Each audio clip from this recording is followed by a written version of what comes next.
Bonjour tout le monde, j'espère que vous allez bien. Donc aujourd'hui on est mercredi, voilà. Kev Adams m'a donné enfin son CV, voilà, c'est tout.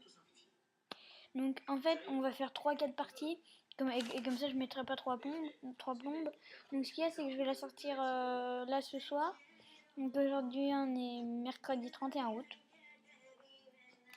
Je vais la sortir ce soir, la deuxième partie je la sortirai lundi. La troisième mercredi, la quatrième jeudi. Et la dernière, vendredi, bien sûr. Allez, c'est parti. On la file dans le Mac. Et c'est parti.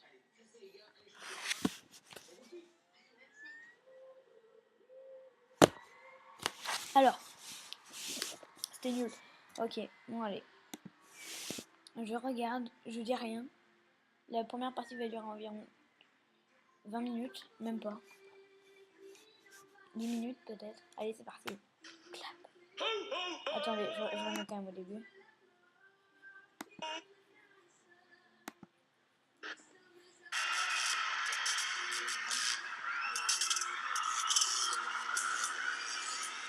Ça va commencer.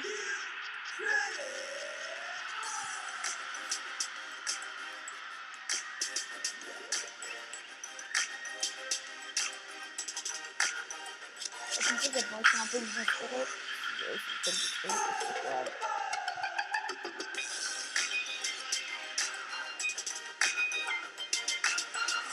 L'idée d'aller vite, ouais, ça peut m'intéresser.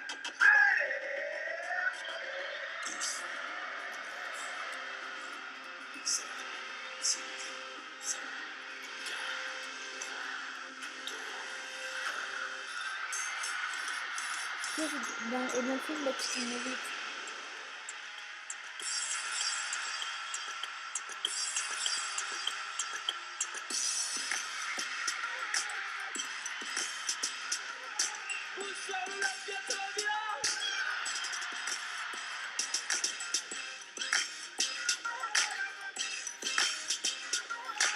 Il faut tirer.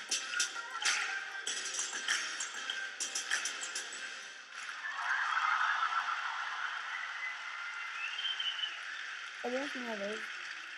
Comme vous le voyez, on a voulu une entrée sobre pour ce spectacle. Comment ça va les amis? Est-ce que vous, ça va? Je suis content d'être avec vous ce soir, c'est incroyable, c'est samedi soir à l'Olympia. C'est vraiment une soirée exceptionnelle. Merci d'être là, merci de me consacrer votre samedi soir. Juste avant de démarrer le spectacle, j'aimerais bien voir les gens jusqu'au fond de Camis. J'aimerais voir toutes les Olympiades.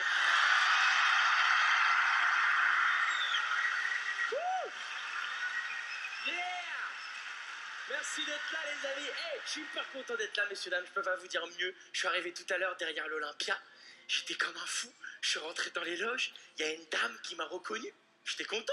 Une dame plutôt, une vieille dame quoi. C'est vrai. Elle m'a vu, elle a fait oh, mais vous êtes comment il s'appelle déjà lui? Vous êtes l'autre là, celui qui à la télé là. Camarade, c'est ça? Moi j'étais hyper content, j'étais hyper flatté, tu vois, j'étais là. Oui, effectivement, c'est vrai, c'est vrai, c'est moi, c'est vrai. Ouais, c'est ça, ouais. Je vous aime pas du tout. Du tout. Je dis, bah écoutez, madame, soyez sympa. Mais vous habitez dans le quartier? Non, en fait, je viens jouer mon nouveau spectacle à l'Olympia. Ah! Votre nouveau spectacle? Il a un nouveau spectacle. Bah, j'espère que dans votre nouveau spectacle, vous n'allez pas encore nous jouer l'ado de 17 ans, hein? Non, bien sûr que non. Évidemment, ce soir, je ne vais pas vous jouer l'ado de 17 ans, messieurs, dames, parce que j'ai 22 ans aujourd'hui. Voilà, je suis humoriste. Mais supposons 2 secondes que je fasse un autre métier dans la vie et que j'agisse encore comme quand j'avais 17 ans, ce serait super bizarre. Supposons 2 secondes que je sois serveur dans un restaurant. Bonsoir, messieurs, dames, que puis-je vous servir? Du poisson avec des brocolis? Très bien. Ah, mais c'est dégueulasse! Vas-y, je vous mets des hamburgers, bolos. Ou supposons que je sois vendeur dans une boutique de fringues. Madame, comment puis-je vous aider? Comment vous va cette jupe? Franchement, vous faites un gros cul, hein, ouais. On dirait Madame Michaud, ma prof de philo. Prendre une petite photo pour Twitter. Prendre l'iPad, c'est mieux, hein, c'est mieux. Oh, le pare-choc! Après, la dame m'a dit, oui, c'est ça, faites le malin, jeune frisé. En tout cas, vous avez beaucoup de chance que mes pré-ados vous adorent. Elle est bizarre, cette expression pré-ado. Pourquoi est-ce qu'aujourd'hui on appelle les gens de 12 ans des pré-ados? Dans ce cas-là, pourquoi est-ce qu'on n'appelle pas les gens de 40 ans des pré-papis? Il y avait les prédécédés aussi, mais je me suis dit, bon, début de spectacle. Il y a déjà des adultes qui me regardent, genre, t'es mort, t'entends? Et puis la dame m'a dit, puisque vous jouez à l'Olympia ce soir, je vais venir vous voir. Moi aussi, j'ai envie de voir si c'est drôle. Moi aussi, j'ai envie de voir si vous êtes rigolo. Et je lui dis, je suis désolé, madame, il n'y a plus de place. Monsieur, dame, juste avant de démarrer ce spectacle, j'aimerais sincèrement du fond du cœur vous remercier d'avoir pris vos billets en avance, parce que grâce à vous, cette dame n'est pas avec nous ce soir. Et ça, c'est déjà exceptionnel.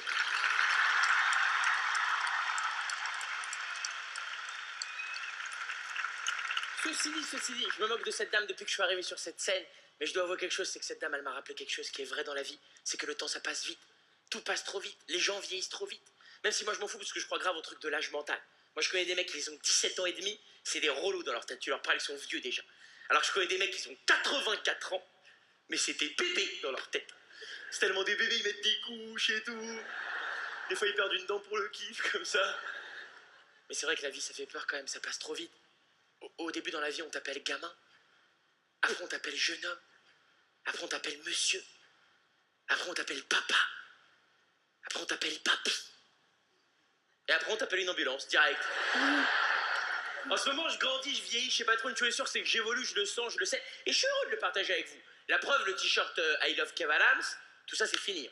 Tout ça, c'est terminé. Tout ça, c'est derrière moi.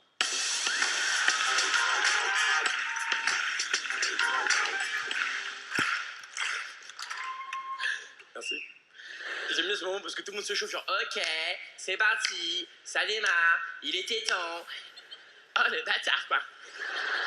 Comment ça va l'Olympia? Je suis content d'être là, messieurs dames, j'ai plein de choses à vous raconter. J'ai eu la chance l'année dernière d'aller jouer mon précédent spectacle dans toute la France. J'ai été dans les villes les plus paumées de France.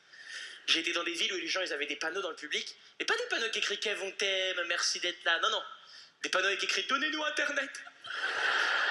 Sortez-nous de là, nom de Dieu.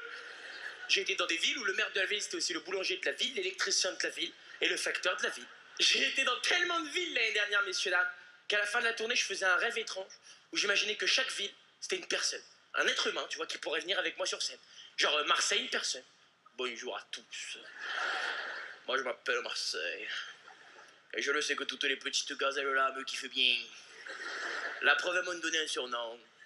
Le vieux port de Marseille. Toi, le mec qui serait là. Bonjour à tous. Moi, je m'appelle Brest. Vive la Bretagne. Un autre bonjour. Moi, je m'appelle Strasbourg. Et ce que les gens préfèrent chez moi, c'est ma saucisse. J'ai été dans des villes, messieurs, dames, où sur le chemin pour aller dans la ville, il y avait des panneaux triangulaires avec un cerf dessus. Vous voyez ces panneaux avec un cerf en... Un cerf en extension comme ça. Un cerf-volant, finalement. À chaque fois que je vois ce panneau, je me dis, est-ce que c'est vraiment déjà arrivé à quelqu'un? Tu conduis ta voiture tranquille, tu passes une bonne journée, une bonne soirée, peu importe, et là d'un coup, pah, il y a un cerf. Franchement, ça fait flipper. Entre nous ce soir, Olympia, levez la main, messieurs, dames, petit sondage à main levée, pour tous ceux à qui c'est déjà arrivé de croiser un cerf sur la route. Juste ça, ça m'intéresse, voilà. Allez-y. Putain, il y en a une tonne. Il y a un quartier cerf à Paris maintenant. Allez-y, allez-y. Ça vous est déjà arrivé? C'est vrai? Il a cassé la voiture? Il a cassé ta voiture? Bah raconte-nous, comment ça s'est passé? C'était il y a combien de temps déjà? Elle est hyper vénère. Il a cassé la voiture déjà, il a cassé la voiture. À cause du cerf, il a cassé la voiture. C'était il y a combien de temps? Il y a 2 ans, ok? Bon, vous êtes ensemble, je suppose? Bon, vous êtes toujours ensemble? Non, ça a pas... J'ai dit, vous êtes toujours ensemble, monsieur, il a fait... Ouais, ça dépend des jours, quand même. Ça dépend des jours. Ok, c'était il y a 2 ans. Qui c'est qui conduisiez? C'est lui qui conduisiez? C'est vous qui conduisiez? C'est lui qui conduisiez. Ok. Vous conduisiez. Et là, c'était où géographiquement? Dans la Meuse.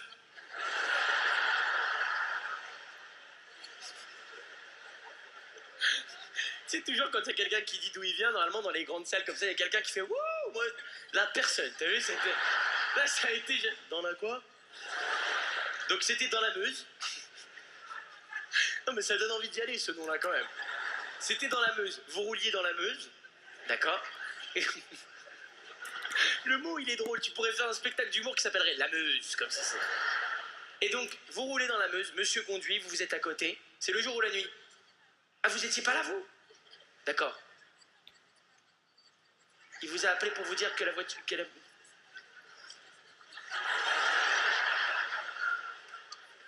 Alors, dans votre cas, c'est pas un spectacle d'humour qu'il faut aller voir, c'est un psychologue.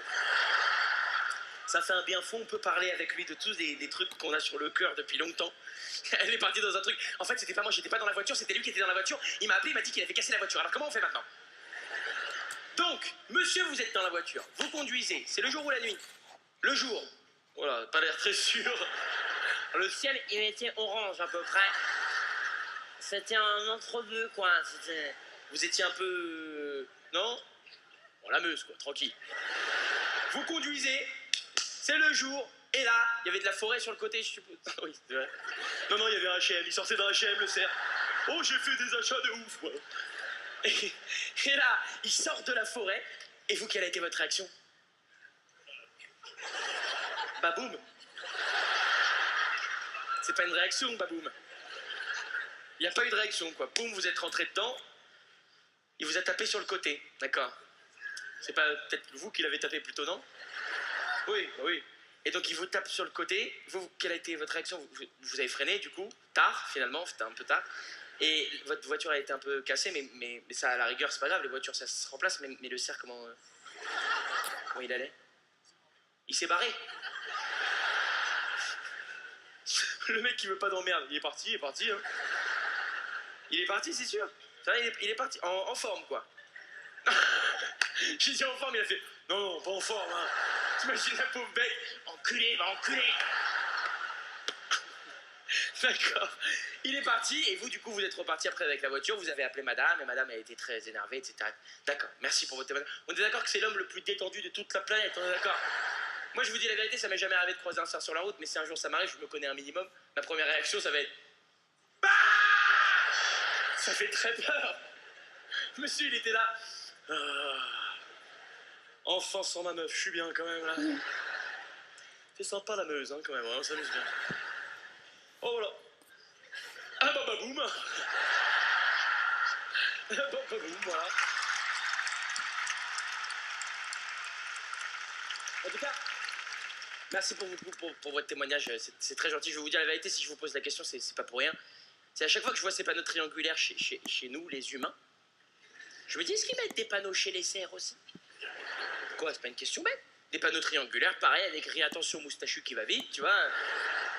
Ça se trouve au moment où je suis en train de vous parler actuellement, messieurs, dames, il y a un humoriste cerf dans une forêt qui est en train de parler à plein de cerfs et qui est en train de leur dire « Mais franchement, c'est quoi ces panneaux à moustachu qui va vite là? On n'a jamais vu de moustachu qui va vite, nous. Si, toi? Dans la Meuse, sérieux. Tu te baladais tranquille et t'as déchiré la gueule, le bâtard. En tout cas, merci pour ton témoignage, mon pote, parce qu'avant ton témoignage, je me disais, ces panneaux, à quoi ça sert? Alors, si vous applaudissez à quoi ça sert, on va passer une soirée exceptionnelle, faites-moi confiance. Et bababoum. Non, j'ai pas fait que de la tournée l'année dernière, messieurs, dames. J'ai aussi fait quelque chose d'important pour moi. J'ai réalisé le rêve de ma mère. Son rêve depuis qu'elle était toute petite, c'était de partir à l'autre bout du monde, en Nouvelle-Calédonie. Et on est parti en Nouvelle-Calédonie. Alors, il faut savoir un truc, c'est que pour aller en Nouvelle-Calédonie, il faut faire 24 heures d'avion. Du coup, on a fait 24 heures dans l'avion. Et en arrivant à l'aéroport de Nouvelle-Calédonie, la première question que le mec m'a posée, c'est « Ça va? C'est pas trop dur? Vous avez tenu le coup? Vous avez pas craqué dans l'avion ?» Qu'est-ce que tu veux que je te réponde exactement? C'est un avion? Si, j'ai craqué, ouais. J'ai eu un coup de chaud au bout de 6 heures, j'ai pris un hublot, j'ai sauté au-dessus de l'Afrique. Je suis arrivé en Afrique, j'ai fait la teuf avec eux, tu vois. Depuis en Afrique, ils mettent des panneaux triangulaires avec écrit « Attention, mouton volant ». Ça me vexe beaucoup que ça vous fasse rire à ce point, sachez-le. Dès qu'on est arrivé en Nouvelle-Calédonie, on a foncé à la plage direct. J'avais qu'une seule envie, c'était de voir le sable fin, la mer turquoise. J'étais avec mes 2 petits frères. Faut parler un peu plus d'eux, j'ai 2 petits frères. Le plus jeune a 7 ans et le moyen jeune a 17 ans. Et c'est vrai que je suis pas souvent avec eux. Souvent, je fais des spectacles ou d'autres trucs. Et quand je suis avec eux, j'aime bien reprendre mon rôle de grand frère. Là, je leur ai dit, les mecs, je vais vous montrer ce que c'est un vrai plongeon. Pourquoi tu rigoles? J'ai rien fait encore. J'ai commencé à courir.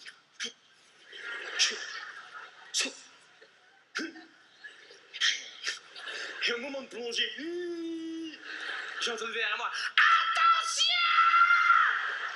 Et ma mère qui m'a créé cette phrase que les gens de plus de 40 ans qui te disent dans la vie, c'est « Il faut te mouiller la nuque !» Enfin! Mais tu peux mourir si tu te mouilles pas la nuque, enfin! Franchement, t'imagines la mort nulle? Kevin était aimé de tous. Kevin aurait dû se mouiller la nuque ce 24 juillet. Avant, on a commencé à se balader dans la mer avec mes frères. Et mon frère de 7 ans, pour la première fois de sa vie, il a vu une femme dans l'eau avec des seins refaits. Il avait jamais vu ça, tu vois. Du coup, il est resté bloqué comme ça quelques instants. Et au bout d'un moment, il est venu me voir, il m'a dit « Kev, pourquoi la dame là-bas, elle a ses brassards ici? C'est super dangereux, elle peut couler, la pauvre. » Je lui ai dit « T'as raison, dis-lui qu'elle vient de voir ton grand frère, elle va lui remettre ses brassards comme il faut. » Voilà, donc on s'arrête à 15 minutes 1. Donc désolé si on ne peut pas aller plus loin, mais ce sera la partie de demain. Big up, big up, big up. À demain.